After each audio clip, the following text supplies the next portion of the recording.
And for more on all of this, we are joined by Greg Swenson, economist and founding partner of Brick Macadam, a London-based merchant bank, also the chairman of Republicans Overseas UK.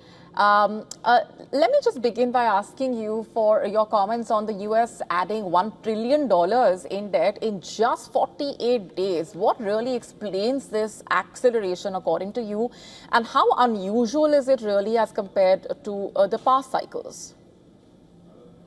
Yes, it sounds like a pretty alarming number. I think part of it is due to just some effects from the calendar. There might have been a surge, or there might have been a particular payment made or something like that. So I try not to look at the short term, but if you look, there's no doubt there's a spending crisis here. If you look at the annual deficit, more importantly, of at least 1.6 trillion.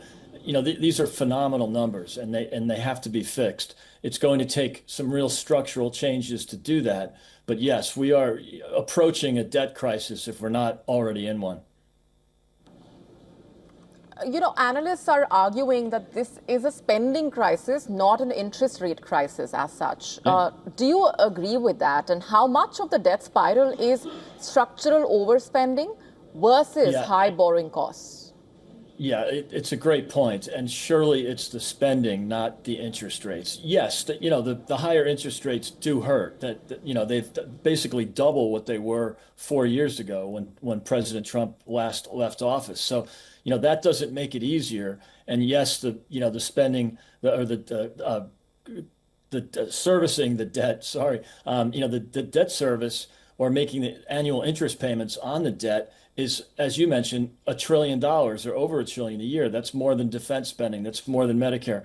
This is really difficult, having the higher interest rates. But if you look at it historically, the interest rates aren't that high. So it is truly the deficit and the spending problem that's created this. I mean, just in President Biden's term, he jacked up spending an additional $7 trillion. So there's an additional $7 trillion in debt just from 4 years of President Biden. And then, of course, prior to that, you had the COVID crisis, which required massive government spending in 2020 in President Trump's last term. Now, prior to COVID, the deficit was $1 trillion a year. That's still way too high.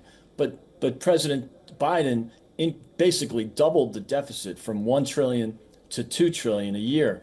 It has to be fixed, and it can only be done with long-term structural reform basically in cutting spending and growing the economy, which will grow the tax base.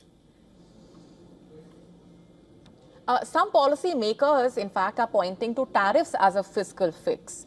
Why do most economists reject that argument? Well, in terms of why they reject it, it's probably because most economists are progressive or quite liberal. So it's really, taking their political view and translating that into empirical science, which doesn't really work if you look at the details. So the tariffs will help. That's not the final solution. It's not going to fix the spending problem or the deficit problem. It will help, though. I mean, $300 billion a year with a $2 trillion deficit, that's something. That's 15%. So look, I think it's important to have those revenues. It will help, but I do think that spending reform is the only way to fix this. And of course, growing the economy. The Secretary of the Treasury, Scott Bessent, is doing a great job so far. He understands that growth in the economy, which means wage growth, which means higher tax receipts, is really the only long-term structural solution here, in addition to spending cuts. All right, we're leaving it there for the moment. Thanks very much for joining us. Thanks for having me. To stay up to speed with the latest news, download the WION app and subscribe to our YouTube channel.